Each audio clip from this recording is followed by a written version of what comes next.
नहीं लिया है, उसमें भी दिक्कत क्या हो जाता है कि कमर्शियल प्रॉपर्टी का जगह पे गवर्नमेंट ने कुछ रियायत देता है, तो गवर्नमेंट को भी ये सोचना चाहिए कि प्रॉपर्टी टैक्स में भी थोड़ा छूट दे। प्रॉपर्टी टैक्स के साथ साथ जो कमर्शियल जो टैक्सेस होते हैं तो उसमें भी छूट दे। तो कमर्शियल वाले क्या कर सकते हैं, जो अपने जो वेंडर्स है जो उन लोग को भी रेंट पे छूट दे सकते हैं। लेकिन गवर्नमेंट को ये ऑर्डर करने से पहले गवर्नमेंट को ये सोचना है कि जिसका पास प्रॉपर्टी है कल रेंट में चढ़ाए हैं तो हम रेंट माफ करने के लिए ऑर्डर करते हैं, तो उनका गुजारा कैसा होगा, क्योंकि उनका बैंक का लोन रहते हैं, बैंक का इंस्टॉलमेंट रहते हैं। ये सब चीज को मद्देनजर रख के गवर्नमेंट को ऑर्डर करना चाहिए। गवर्नमेंट्स में क्योंकि अभी कांग्रेस, एनसीपी, शिवसेना तीनों सरकार मिलकर सरकार चल रहा है, क्योंकि उन लोग में एकदम सडनली कोई भी स्टेटमेंट नहीं दे रहे। क्योंकि में एक आदमी कोई स्टेटमेंट देते हैं तो दूसरा आदमी उसका टांग खींच रहे, तो इसको क्या करेगा उसको क्या करेगा। तो इसके लिए हर दिन नए नए ऑर्डर्स आ रहे हैं, उसको फिर एम्प्लॉयमेंट चालू है।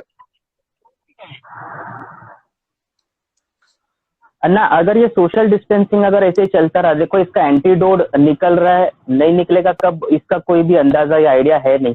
बट अगर सोशल डिस्टेंसिंग इसी तरह से चलता रहा तो क्या रेस्टोरेंट्स को ऑनलाइन ही धंधा करना पड़ेगा, या इसका कोई आपको ऐसा लगता है कि कोई जरिया या रास्ता है? मेरा हाँ बोलिए। मेरा ऑनलाइन माध्यम में मेरा भी एक ये रिक्वेस्ट है, ये कितने दिन ये बंद रख के इसका रास्ता निकालेंगे ये लोग।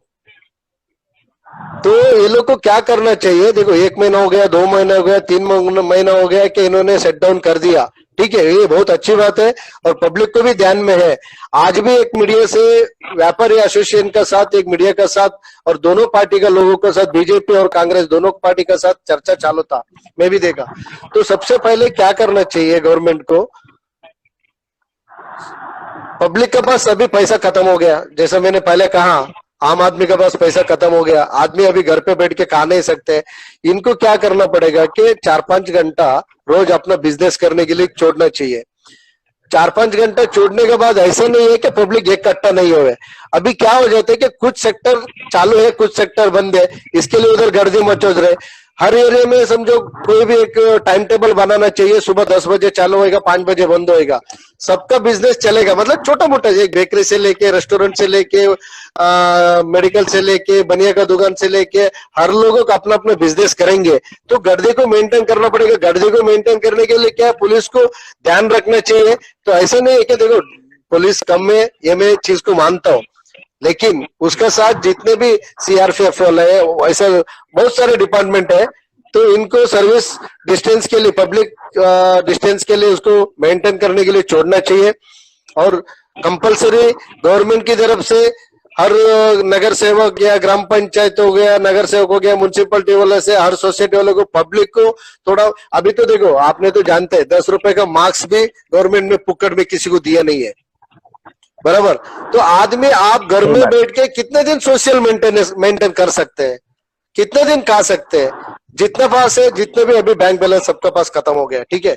तो और आगे ये ऐसे करेंगे तो पब्लिक, मेरे को नहीं लगता कि, मेरे को बोलना भी नहीं चाहिए, तो झगड़ा हो जाएगा। आदमी अभी देखो कोई किसी झगड़ा कैसे हो जाएगा, आदमी बर्दाश्त से बाहर निकल जाएंगे। देखो आदमी को नशा था, किसी को गुटखा खाने का, किसी को सिगरेट पीने का, किसी को दारू पीने का, कुछ लोग ने सुसाइड कर लिया, कुछ लोग ने अस्वस्थ हो गया, कुछ लोगों को तो मैं खुद एडमिट कर लिया, एक आदमी मर भी गया, तो मैं उसका बॉडी भी हम गांव में भेजने के इधर ही कुछ जला लिया। तो बहुत से केसेस हम अभी उस तरीके से अपन देख रहे हैं। लेकिन गवर्नमेंट को ये थोड़ा ध्यान देना चाहिए, क्योंकि आदमी को अनाज तो दे ही नहीं रहे किसी को फ्री में, ठीक है, कम से कम मास्क तो दे, मास्क पहन के जो अपना काम धंधा करे, पब्लिक का उसमें मेंटेन हो जाए। उसके लिए क्या होता है, देखो पुलिस पहले थोड़ा दिन क्या दिखाया कि पब्लिक क्या भाग रहे करके डंडा मारा, उसको भी अपोज हो गया। इतने डिस्टेंस रखने के बाद भी दादर में इतना पब्लिक जमा हो गया, एक जगह पे सन्यासी का मर्डर हो गया, पब्लिक तो वो टूट पड़ते ही है। लेकिन ये टूट कब पड़ते हैं, आदमी का जेब में पैसा नहीं है, खाने का कुछ इलाज नहीं है, तब जाके होते हैं। इसके लिए इनको धीरे धीरे फ्री भी छोड़ना चाहिए, स्ट्रिक्ट भी चढ़ना चाहिए। ऐसे नहीं तुम 24 घंटा धंधा करने दो, ऐसा भी नहीं, शाम को जल्दी बंद करा दो, मतलब आदमी 200-500-1000 रुपए तो रोज कमावे, ये रास्ता बनाना चाहिए सरकार को, और थोड़ा कुछ डेवलपमेंट हो जाना चाहिए। दो पैसा पैसा आदमी को मिलेगा तो खुद न खुद खरीद के खा सकते हैं, तभी ये गांव जाने का चक्कर भी कम हो जाएगा मेरा ख्याल से। क्यों करके अभी जो पब्लिक है, जैसा अभी चल के गए पटरी में सोए, वो लोग सो गए, सब हो गया। तो ये चीज को गवर्नमेंट को ध्यान देना चाहिए। अभी कोई भी इंडस्ट्री को महाराष्ट्र में से कोई सुविधा मिला नहीं है, क्योंकि आजू बाजू स्टेट का मेरे पास रिपोर्ट है। तो कुछ स्टेट वाले ने अभी डिक्लेयर कर दिया, आटे वाले को इतना दे रहे, कूली कार्मिक जो मजदूर काम करते हैं उन लोग को इतना पैसा दे रहे, ऐसे डिक्लेयर कर दिया काफी सारे। और कुछ सेक्टर को इतना % काम करने के लिए सब दिया है। लेकिन तकलीफें किसको है? जो रोज काम करते, रोज पेट पालते, मतलब जो कहावत है ना, रोज कुआं खोदो रोज पानी पियो, ये आदमी आज भिखारी बन गया है। अभी समझो, एक मामूली आदमी सुबह एपीएमसी जाता था, दो चार गोनी मौसम्बी लेके आता था, और मौसम्बी बेच के दिन निकालता था, पाइनएप्पल बेचता था वो दिन निकालता था, कुछ चीजें खरीदता था होलसेल में तो बेच के। तो ये आदमी आज नंगा हो गया है। मतलब कुछ देखो, मेरे जैसे भी अच्छे लोग का आज बैंक बैलेंस खत्म हो गया है, क्योंकि हमारा भी बिजनेस थे, तो रोज बिजनेस करना है, रोज पैसा आएगा, थोड़ा उसमें बैंक का इंस्टॉलमेंट जाता था, ये जाता क्या, वापस अभी स्कूल का आ गया। अभी स्कूल में आज मैंने देखा है कि माननीय MP गोपाल शेट्टी जी बोरीवली के, उनका मेरे को मैसेज आया था, तो 3 महीने के लिए स्कूल का फीस के लिए पोस्टपोन किया गया करके। सॉरी, कुछ स्कूल से तो अपने को मैसेज तो आना चालू हो गया, ऑनलाइन तुम पैसा भरो करके, लेकिन आदमी पैसा भरेगा कहाँ? तो ये दिक्कतें बहुत ज्यादा हो रही है। ऐसा एक चीज नहीं है, बहुत सारे है। जैसा किसी का मोबाइल का EMI है, किसी का गाड़ी का EMI है, किसी का हेल्थ इंश्योरेंस का पॉलिसी है, किसी का लाइफ इंश्योरेंस का पॉलिसी है। हर चीज अभी देखो, कोई चीज को नई लेवल के गवर्नमेंट ने स्ट्रिक्ट नहीं किया, वो हो भी नहीं सकते, खाली छूट दिया है। लेकिन ये सब इंस्टॉलमेंट का इंटरेस्ट का साथ वसूलने वाला है, लेकिन एक साथ में चालू होने के बाद भी आदमी करेगा कैसा? वो भी है। हमारे वैल्यूएबल कमेंट्स के लिए मैं थैंक्स बोलना चाहूंगा श्रीजीता बैनर्जी, राज, जफर भाई, देव अग्निहोत्री, इन सबको वैल्यूएबल थैंक्स आपके वैल्यूएबल कमेंट के लिए। अन्ना, एक चीज जो मुझे लगता है बहुत ज्यादा इफेक्ट करेगी रेस्टोरेंट्स को, होता है कि हर रेस्टोरेंट का USP जो होता है वो उसका फूड होता है, और वो जो फूड होता है वो बनाता है शेफ, कारीगर। अब शेफ, हाँ। शेफ देखो, मैं आपको बताता हूँ एक चीज।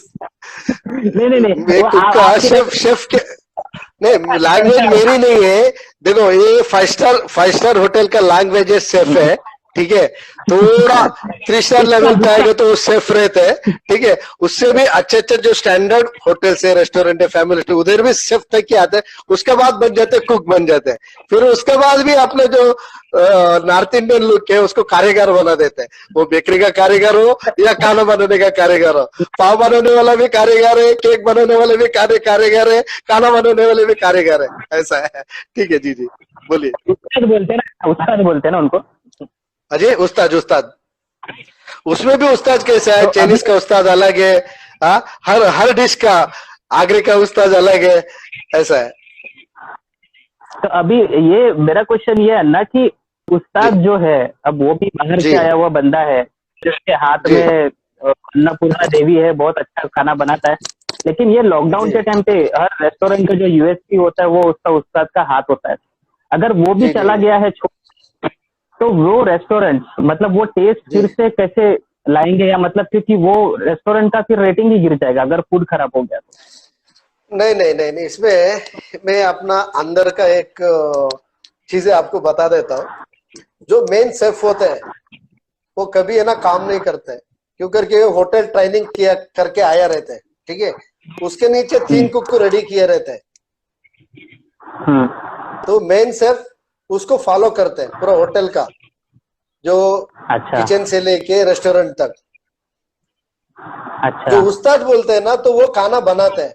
अभी शेफ को जितना मालूम रहता है ना, उतना उसका असिस्टेंट को मालूम रहता है। उसके नीचे 2 असिस्टेंट रहते हैं, जो बड़े बड़े रेस्टोरेंट में, छोटे मोटे में नहीं है। जिधर नॉर्मल आप फैमिली रेस्टोरेंट में जाएगा तो 1, 2, 3 लोग ही रहते हैं, कि उन लोग को कॉम्बिनेशन कुक करके रखते हैं।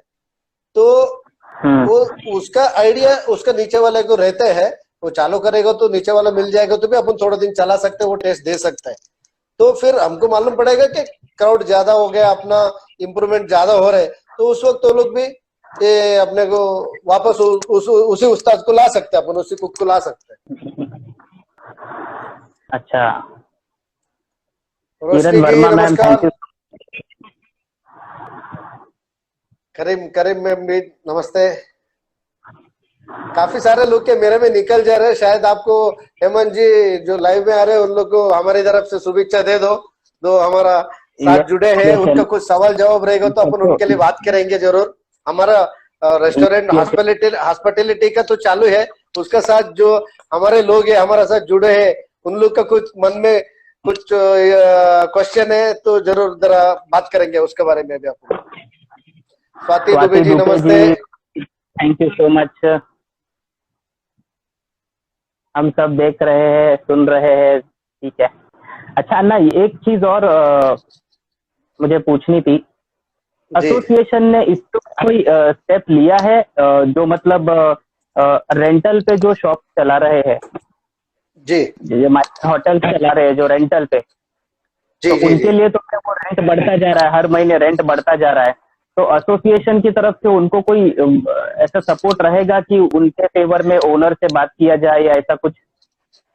देखिए, इसमें एसोसिएशन का मैटर नहीं आते पहले बात तो, क्यों करके ये गवर्नमेंट का जो इश्यू होता है ना, तो उसमें एसोसिएशन लड़ते हैं। ये मैटर आते हैं कि प्राइवेट मतलब ओनर और टेनेंट, ठीक है। अभी देखो, हम उनसे रिक्वेस्ट कर सकते हैं, थोड़ा डिस्काउंट कर सकते हैं, ठीक है। लेकिन अभी किसी लैंड ओनर है, समझो आप प्रॉपर्टी में इन्वेस्टमेंट किया है, तो आपका जगह मैंने रेंट पे लिया है, तो मैं तो ये बोलूंगा कि मेरा सेट डाउन है, मतलब कोरोना की वजह से सेट डाउन है, मैं इतना रेंट नहीं दे पाऊंगा, ये मेरी तरफ का बात हो गया। आप क्या बोलोगे? आप ये बोलोगे मैंने भी लोन लेके प्रॉपर्टी ली है, मुझे ईएमआई भरना, बैंक मुझे माफ करता है क्या? एक सवाल आपका रहेगा। दूसरा सवाल ये रहेगा कि प्रॉपर्टी टैक्स हर 6 महीने में आते हैं इधर, साल में 2 बार, तो प्रॉपर्टी टैक्स गवर्नमेंट माफ करता है क्या? तो मैं माफ करूंगा, ये बोलोगे। और हम, लेकिन मैं ये कहना चाहता हूँ, किसका पास ओनर कंफर्टेबल नहीं है, उन लोग को नोटिस देख के उसको सेट डाउन करना वेल एंड गुड है, या नहीं तो उनको नोटिस देख के रियायती लेना, अभी से रिलेशन मेंटेन करना पड़ेगा। ऐसे नहीं है तो देखो, बहुत से मेरे पास कंप्लेंट अभी आ चुका है ओनर लोग का। कुछ ओनर लोग का कंप्लेंट ये है कि उनका घर भी इसी रेंट से चलता है। हमने आप अपना प्रॉपर्टी आपको दे दिया है, आप बोले यार आप तो छोड़ के भाग गए बॉम्बे, आपका एक फोन तक नहीं है, आपका कांटेक्ट तक नहीं है, हमारा सुख दुख तो देखते नहीं है आप, तो हम क्यों देवे आपको? ये सवाल है उनका, बहुत सारे लोग का है, ऐसा नहीं है करके। तो इसके ऊपर डिपेंड है, किसको अच्छा मिला तो अच्छा मिला, किसको खराब मिला तो खराब मिला। तो वापस सब लोग नीचे आने वाले, रोड पे आने वाले, फिर जीरो से अपना बिजनेस सेटअप करना है। अन्ना, आपको ये लॉकडाउन के बाद क्या स्ट्रेटेजी होना चाहिए एक होटेलियर का, चाहे वो छोटा होटेलियर हो बड़ा होटेलियर हो, तो उसका प्लान और स्ट्रेटेजी क्या होना चाहिए? स्ट्रेटेजी का बात करेगा ना मैं, जैसा आपका कंपनी है, आपका सर का पीछे दिख रहे मुझे प्रचार टीम प्रचार, आप उसका मालिक भी है, फाउंडर भी है, ठीक है। आप जैसे लोग को हम लोग हाथ जोड़ के कुछ आप लोग से डेवलपमेंट कराना चाहिए, क्यों करके अपने को अपना स्टाफ को कम करना है, अपना खर्चा को कम करने का। लेकिन पब्लिक को ये नहीं, पब्लिक भी डरेगा कि बाहर जाके खाना खाने के लिए, क्यों करके पब्लिक ये सोचते है कि भाई वो जो थाली में खाना दे रहे वो बराबर धोया क्या नहीं, कोरोना का इन्फेक्ट है क्या नहीं, हम वहां टॉयलेट में